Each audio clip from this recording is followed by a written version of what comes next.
subscribe. Frankly, I'm just glad I get to talk about LEGO Universe in this review. LEGO Universe was a LEGO MMO that was online from about 2010 to 2012. This game was a major part of those years for me. Every day I'd come home from school and hop on the game as soon as I could. Even before the release, I was watching my friend play, who was lucky enough to get beta access to the game. It was the perfect game for me back then, combining my love for the toys to my favorite medium. Not attached to any license, LEGO Universe really felt like the LEGO game to me. A lot of you guys probably have no idea what I'm talking about, so let me quickly explain. In LEGO Universe, you run around various floating space rocks as your own custom minifigure. The main conflict is the minifigs versus the Maelstrom, whose main goal is to end all imagination in favor of destruction. As a minifig on the front lines, you're tasked with slaying purple monsters and completing quests to help your cause. At some point, you're prompted to choose a faction to join, each specializing in a different aspect of the lore and gameplay. There's other stuff like taming pets and building on your own private island, but all in all, it's a pretty basic setup for an MMO. Being an MMO for kids, the gameplay of LEGO Universe is admittedly pretty shallow. Rather than get super in-depth with the combat or the exploration, the game casts a wider net, hoping to entice all different types of players with lots of mini-games and worlds and types of quests. Combat is the main thing you'll be doing. It's what most worlds will have you do to different degrees, but some will be more for socializing or other activities. The one exception to this shallow pool is the player's property, where they can use tons and tons of LEGO bricks and complex tools, and even light coding to make whatever their heart desires. I remember spending a couple sessions just visiting people's houses, and I was almost consistently amazed by what people were able to make. Well, all of this is moot, right? LEGO Universe went offline back in 2012, so what's the point in giving it a review if no one can play it? Well, number one, my childhood, but number two, thanks to the people over at Dark Flame Universe and approval from LEGO themselves, it is actually possible to play LEGO Universe in the current year. It took the team years to rebuild the game after it shut down, but I can say now that the game plays like it did back in the day, only with minor differences. The only issue is that setting up the game today is incredibly difficult. There aren't any massive servers that run the game anymore, so if you want to play, you'll have to join a private one. The process of setting up the files can also be really difficult depending on the server you join, and you can imagine it's way harder if you want to start a server yourself. All that said, I'm glad I get to play LEGO Universe again. Yes, it's complicated to set up, and it won't ever be the same as when I played it back in the day, but this game hits the nostalgia like no other game does. It's pretty basic and very niche right now, but every time I boot it up, I'm glad to get back into those worlds, do some of those quests, and every now and then run into another player. It's hard to recommend, but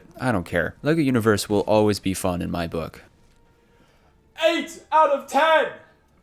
Oh boy, let's talk about Minecraft.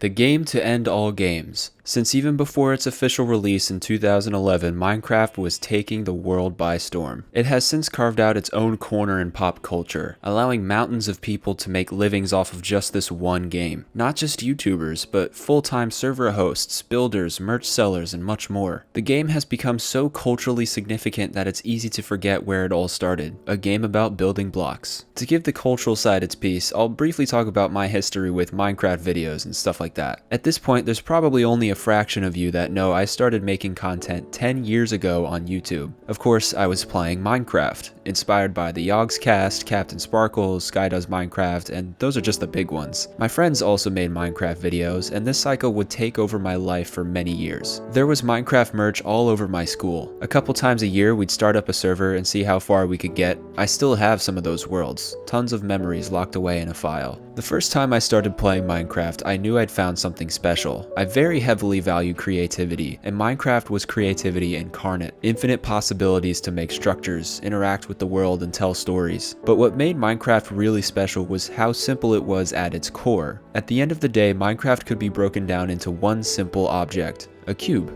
Then give the player the ability to expand in any direction and start adding layers. This is what makes Minecraft so accessible and so popular. Even those who've never touched the game can understand what the main gimmick is. So simple and also very personal, only limited by your imagination. My favorite era of Minecraft was 1.8. You can call it nostalgia, but I genuinely think this is the last update before Minecraft lost a bit of its focus. What made Minecraft my favorite game ever was how simple it was at its core. Yes, you can do crazy crazy stuff with redstone and banners and mobs and whatever, but all that was side stuff to the act of breaking and placing blocks. 1.9 was the combat update, which marked the beginning of a new direction. Suddenly, playing the game required more base knowledge, and this continued until today, where updates added so much noise to the experience. It's hard to go back to that meditative experience of building when there's so much stuff to consider now, especially in survival. But I still love Minecraft. In my opinion, it's the best game ever made, and it's so far ahead of its peers that my problems with the new updates don't make much of a dent. After all, it's Minecraft. It's more than all that, it's whatever you want it to be. I'm sure I'm preaching to the choir here. Everyone here has played Minecraft, and if you haven't, then I'm not going to change your mind. But to me, no other game could do what Minecraft did. Not Mario, not Fortnite, not Pokemon or Call of Duty, nah. A game with this impact could only be one thing.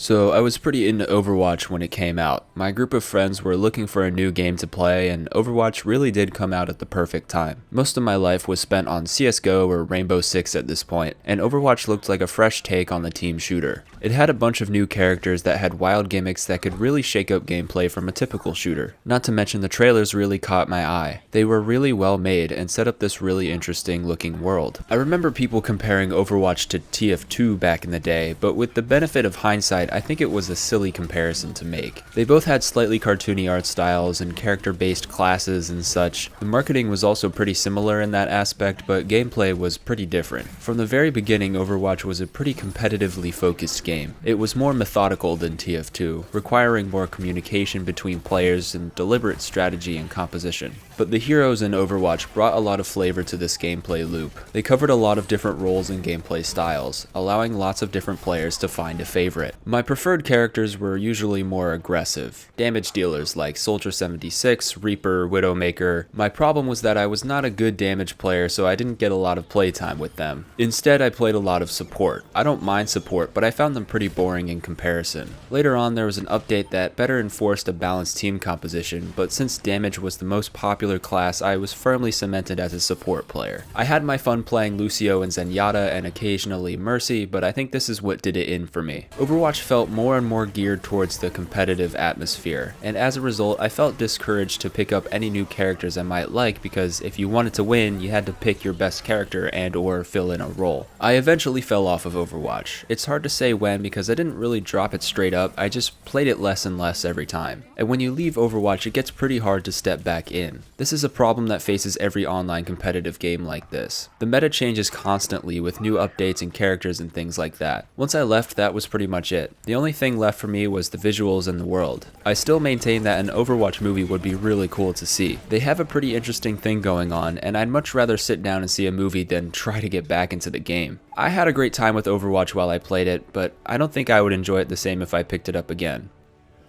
8 out of 10! I heard SimCity 2013 was a good game. I watched a lot of videos of it when it was new and it looked pretty good. I didn't like EA's involvement, but that was kind of a given. The game was then on my list of things to look out for, and eventually during a town-wide yard sale a few years later, I found a boxed version for PC, but there was a problem. I don't know if it's still the case, but back then you needed to download EA's Origin to play the game, and there was no way in hell I'd do that. Steam was my software of choice for PC gaming. I had no intentions to download another service just for one EA game I was going to play. It just seemed like a waste of hard drive space. So the game sat on my shelf for a long time, and today it still sits in a bin under my bed because eventually disk drives went out of style. I now own a laptop without a disk drive, which means I cannot play SimCity. It's a shame because in case people don't know, my mission is to review every game I own, and since I own SimCity, I have to review it. This is where my special score comes in, reserved for games that are unplayable for one reason or another. If I had a way to play it, it'd be a lot different, but alas, here we are. 0 out of 10!